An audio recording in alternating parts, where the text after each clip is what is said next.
morning, gentlemen. We are back on the way up to New Jersey for the too manyest time in a row.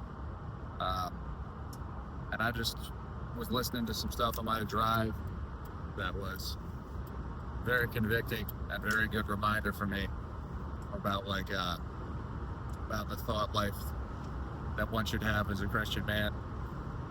And talking about the Philippians 6-9 that talks about don't be anxious for anything, but make your requests known to God with prayer and supplication, and that if anything is pure, if anything is noble, if anything is just, worthy, of good repute, think about these things.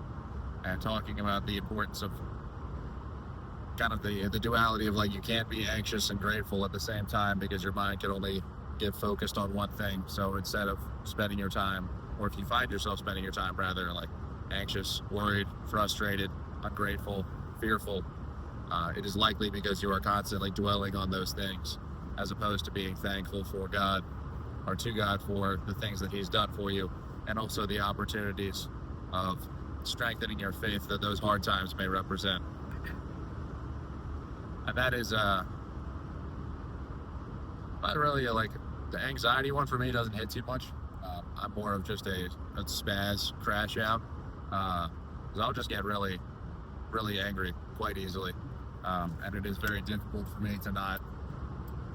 So as a kid, I would just throw stuff and want to break things, get into fights or whatever. That was my outlet for feeling any kind of anger, and I spent a lot of years suppressing that as an adult. And then in recent times, I've had to kind of come to grips with all right, well, the problem is still here because I haven't actually addressed it at all. And so being deliberate and intentional, trying to feel how I feel with those things, so to speak. I've had a hell of a time not throwing power tools through windows of recent times, And so it's reminding me of the importance for myself of taking every thought captive and rendering it obedience to Christ, of spending that time thankful and peaceful and in prayer, and the drastic change that will make in your mental well-being. So for me, I have a couple of alarms on my phone that are just verse reminders, that a couple of guys in men's group are doing the Lord's Prayer at 11:02. I forget why it's at that specific time, but whenever that alarm goes off in my pocket, I know that at least one other guy, hopefully the rest of the group as well, depending on who else is doing it, is praying the Lord's Prayer at the same time together. So that can be a good sense of community and brotherhood that can be built. The other ones that I have are at 3:15. It is, I'm trying to remember what the actual verse reference is, but I think is it a psalm?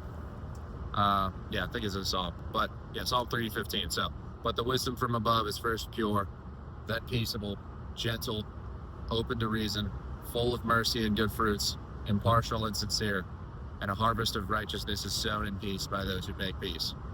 Now, there have been a great many times of late when 3:15 rolls around and my phone buzzes in my pocket, and immediately in my mind I'm like, he's calling me right now because I'm on top of a ladder, I'm in a ceiling or whatever, I'm doing something. Immediate short circuit rage mode, and then I feel that it's just the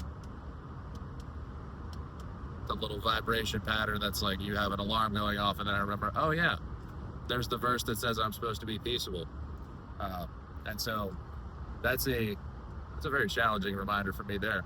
And then I have another one that goes off later that's in Psalm 5. But let all who take refuge in you rejoice. Let them ever sing for joy, and spread your protection over them, that those who love your name may exalt in you. For you bless the righteous, O Lord. You cover him with favor as with a shield. So the importance of having these things and having little daily reminders set up and being constant in your approach to God, to be practicing His presence, which is a phenomenal book that you should read, to be ceaseless in prayer, is going to do wonders for your mental well-being, as well as strengthening your faith, as well as actually walking in obedience to the kind of a lifestyle that God tells you that you should be doing. So that is the kind of conduct that actually brings about genuine peace in your life and in your mind and your heart.